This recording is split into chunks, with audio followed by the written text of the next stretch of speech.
Hi Virgo, kamusta? Welcome back to Pinay Angel Tarot. This reading is your October kapalaran. Love and career reading. Tingnan natin kung anong energies ang connected sa'yo, kung anong feelings ng person mo, at kung ano pang makikita nating mensahe para sa'yo for this month. And kumusta kayo? Ayan. I hope okay naman kayo dyan. Comment present para alam ko nanonood kayo, mga Virgo. Ready ko lang yung mga cards nyo.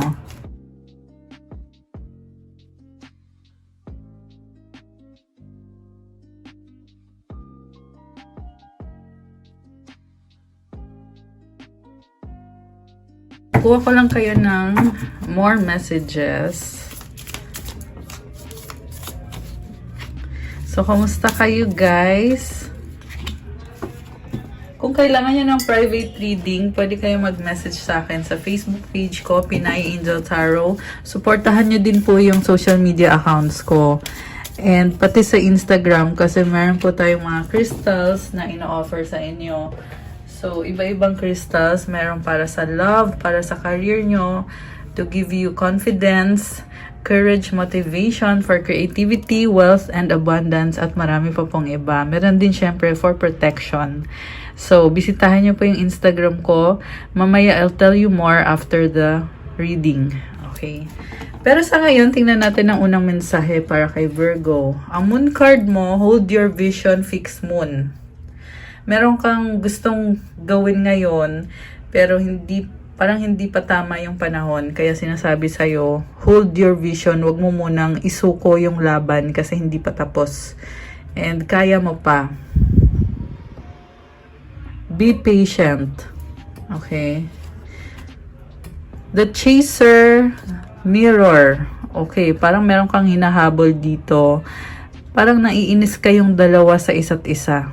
Hinahabol mo siya pero merong energy ng pakipot kumbaga gusto mo siya, gusto ka rin niya, pero ayaw yung ipakita yung nararamdaman niya sa isa't isa. Andun yung ego, tsaka yung parang may nakita kong wounds dito. So nasaktan nyo kasi yung isa't isa nasaktan ka niya, nasaktan mo rin siya. So kaya nagpapakiramdaman kayong dalawa, pero I feel like nagkakaroon ng stagnant na energy sa relationship nyo. Okay. So, tingnan natin from the tarot. Ang overall energy mo is 5 of Swords.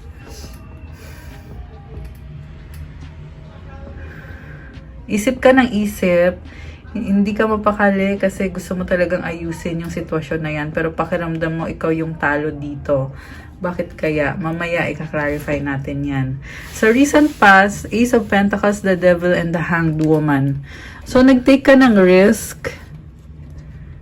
Kahit usually, hindi mo talaga ginagawa yan. Pero para sa taong yan, ginawa mo. Nag-invest ka ng time, ng emosyon mo, ng pera, para lang magkaroon ng something special sa inyo ng taong yan. Kasi gusto mo siya Sa current energies mo, Judgment, the Strength card, and the Fool card. So, ang dami na palang nangyari dito. Pero, sinasabi mo na lang sa sarili mo na kaya mo to. Kaya ko to. I will take a risk. Pero sa totoo lang, nahihirapan ka na. Parang hindi mo pa rin makuha-kuha kung ano yung pinapangarap mo. Pero, sinasabi mo na lang sa sarili mo na wag sumuko. Sa totoo lang, tama ka naman kaya mo naman talaga. Andito yung Strength card. You are manifesting. Number 8 din kasi yan. Siguro ikalma mo din yung sarili mo, Virgo, kasi masyado mo nang pinipressure yung sarili mo. Masyado din kasing mataas yung standards mo, kaya ka nahihirapan. Pero mamaya i-clarify natin yan. Sa near future, the Emperor, oh my gosh, King of Cups and the Knight of Cups. Alam mo, sobrang mahal niyang isa't isa. There is romance, there's passion. Pero, andito si Emperor, baka may ka-deal kang Aries or water sign, Cancer, Pisces, Scorpio. This is someone na very masculine yung energy. So, mahal nyo naman ang isa't isa, pero medyo egoistic lang yung isa sa inyo. Kaya nagkakaproblema. Pero guys, ang ganda nito, oh, magkatabi si King of Cups tsaka si Knight of Cups. Nagkakasundo kayo, ang daming kilig moments, happy moments sa connection na yan. Pero sa ngayon, pinaglalaban mo, hinihintay mo yung moment na yan na bumalik sa dati. Ngayon medyo nagtitiis ka, you're taking a risk, and sinasabi mo na lang sa sarili mo na kaya mo yan. Ayan, pero may hinihintay kang something sa taong yan eh. Clarify natin guys. Parang feeling mo kasi talo ka eh, kaya ka parang nagsastruggle ka. Kahit sa totoo lang, mahal nyo naman ang isa't isa at alam mo din naman yon.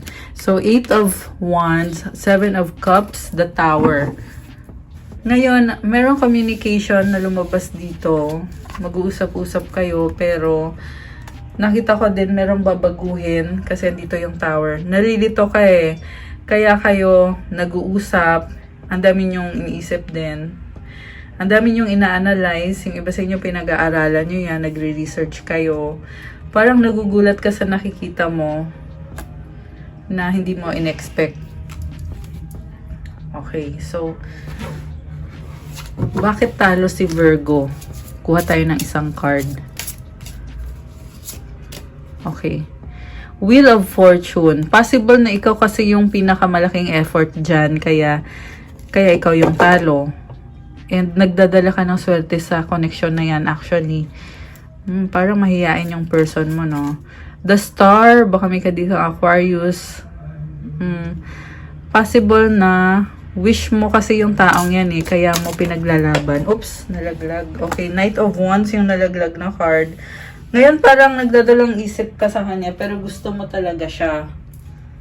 Okay, baka may kadil kang Sagittarius. So,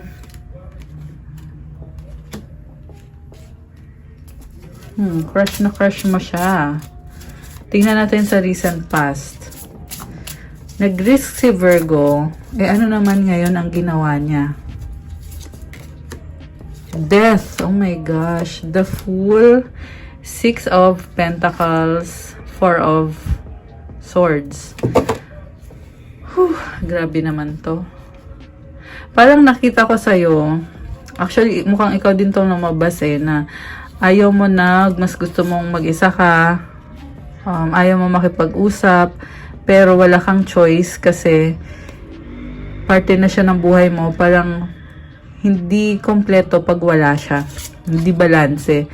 Pero kahit na ganun, mas gusto mo pa rin na ikalma yung isip mo. Oo nga eh. Nagsastruggle ka eh kasi feeling mo binibigyan ka ng problema ng taong yan. Okay. Ewan ko kung naririnig nyo yung music sa labas. Yung, bigla na lang sila nagpa-music dito sa labas ng building. So, pagpasensyahan nyo na guys. Medyo malakas yung music nila. Pero anyway, ituloy ko ha. So, ito ka Virgo, mas gusto mo mapag-isa pero parang wala kang choice eh. Kailangan mo siyang harapin. Okay. Ano naman ngayon yung feelings ng person mo? Parang pabigat siya. Pabigat siya pero bakit ganon? Strength, 2 of Wands, Temperance. Baka may kadikang Leo, meron ding Sagittarius energy.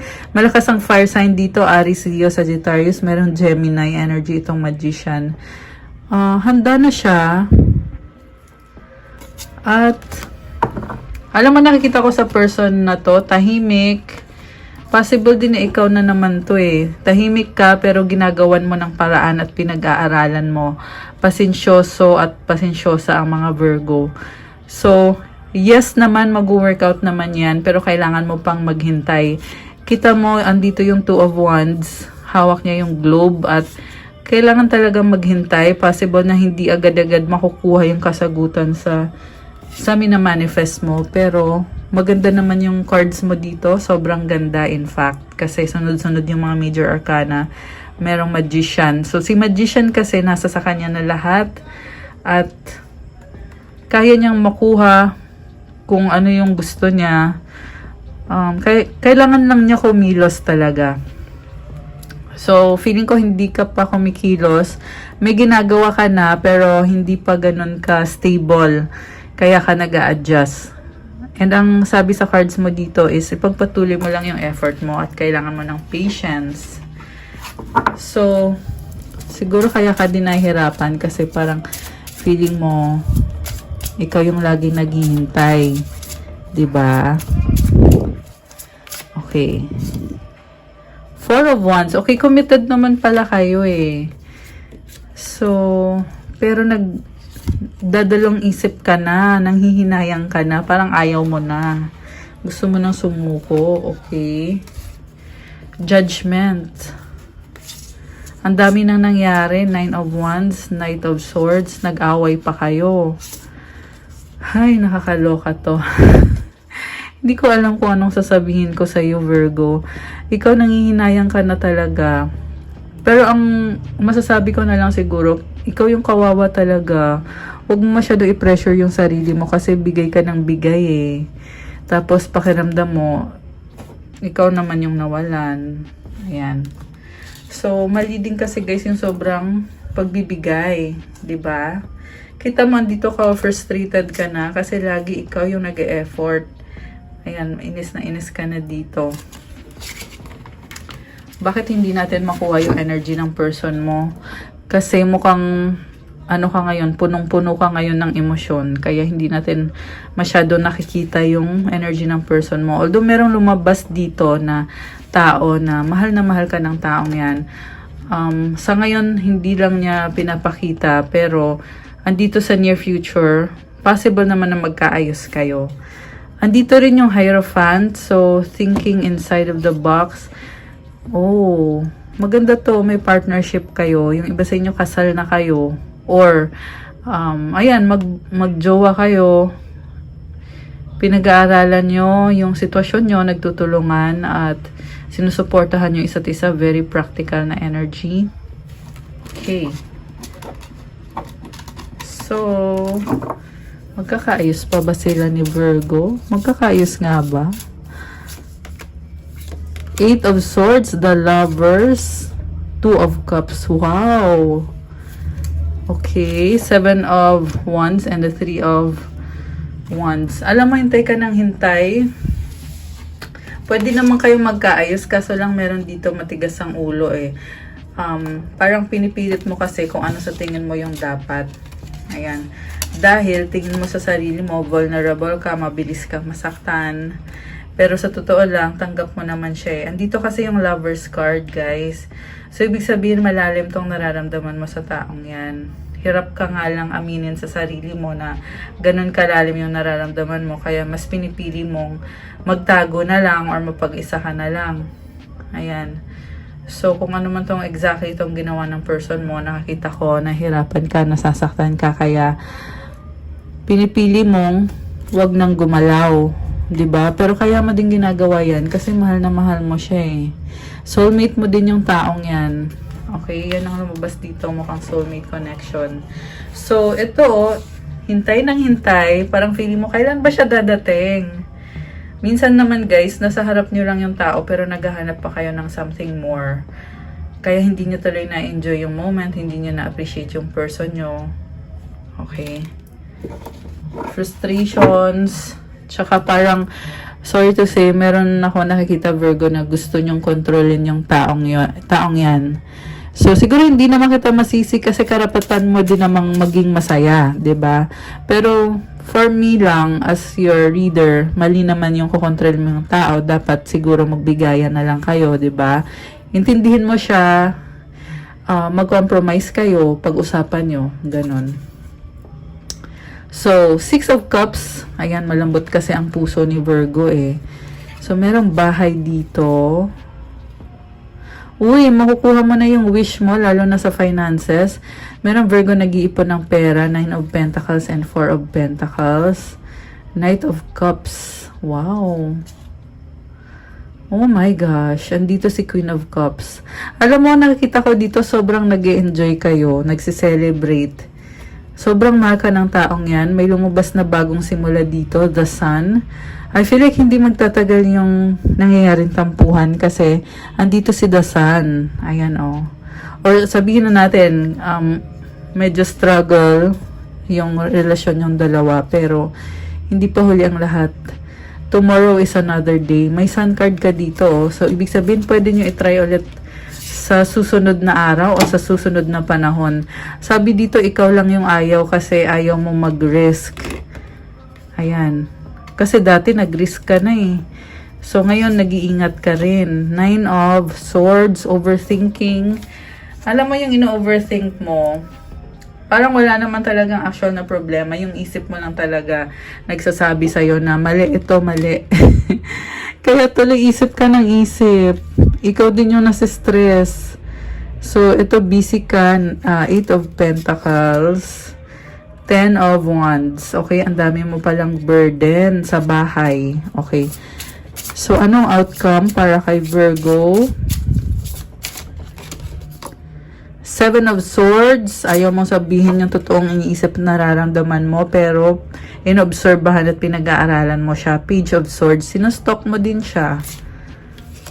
Okay. Oh, bagong simula, the Sun, 5 of Swords and the 2 of Swords. Alam mo, kahit may bagong simula, andun pa rin yung fear sa'yo, Virgo. So, siguro i-process mo muna yung mga bagay-bagay. Huwag madaliin.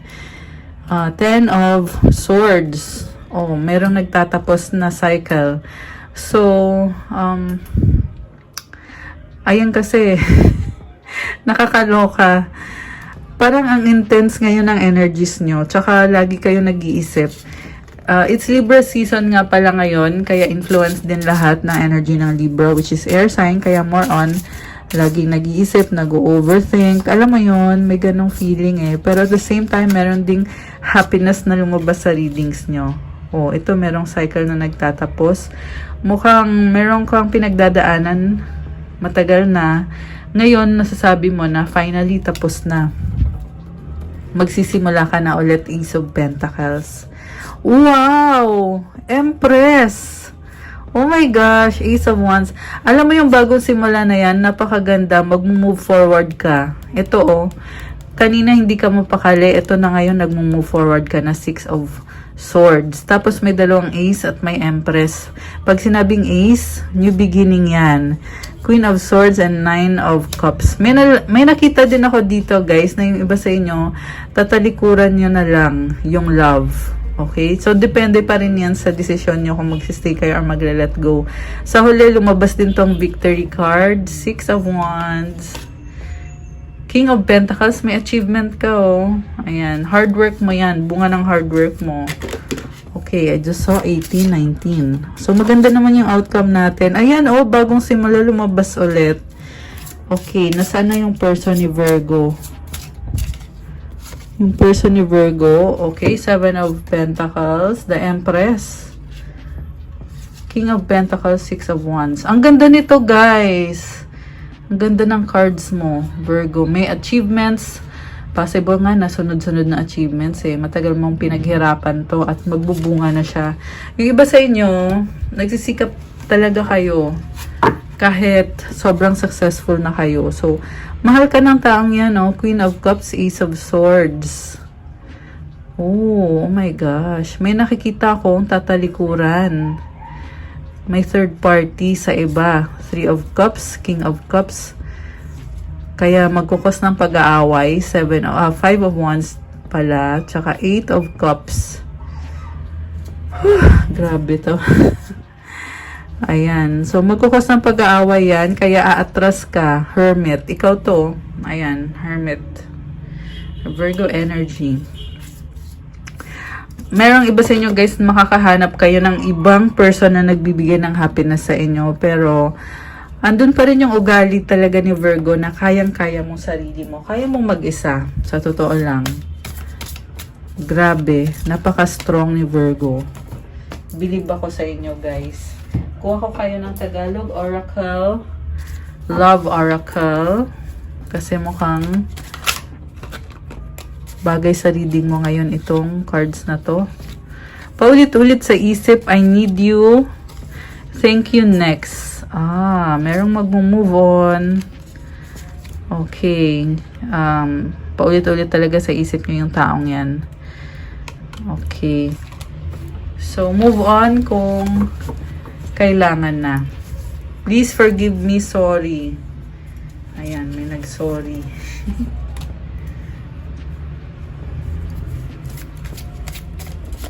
One more. Strong, mahal pa rin kita. Oh my gosh. Ayan. So, ang advice para sa'yo, change. Don't scare yourself with the next 40 steps.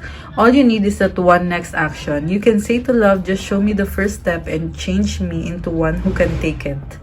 Merong nangyayaring pagbabago ngayon. Hindi ka lang makagalaw kasi andun yung fear. Kaya sinasabi sa'yo rito, wag mo daw takutin yung sarili mo.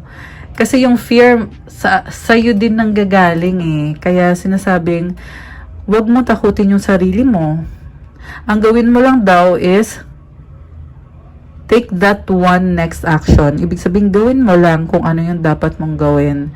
At, ipapakita din sa'yo kung anong susunod na gagawin mo at babaguhin ka at palalakasin ka lalo. Mukhang maganda itong pagbabagong to para sa'yo. Pagpatuloy mo lang yung journey mo, Virgo. Huwag matakot. Ayan. Okay, guys. That's what I have for you, Virgo, for your October Kapalaran. Thank you so much for watching, guys. Please click like and comment kung nag-resonate or ilang percent nag-resonate sa inyo. Kung 100%, 80%, 50%. Kung kailangan nyo ng private reading, message me sa Facebook page ko, Pinay Angel Tarot.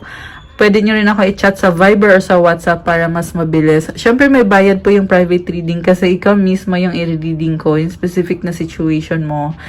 And, meron din tayong crystals na ina-offer ko sa inyo para i-heal mo yung sarili mo, para matanggal yung negativity sa'yo, at ma-attract mo yung positive energy, at lalo ka pang maging mas positive. Also to attract wealth, prosperity, abundance, money, to attract love, for protection, self-confidence, motivation, and marami pa pong iba. So, tingnan nyo po sa mga post ko sa Instagram, and i-message nyo na lang ako. Okay? Thank you so much, Virgo. Have a good day. I'll see you again soon. God bless you all and stay safe. Bye!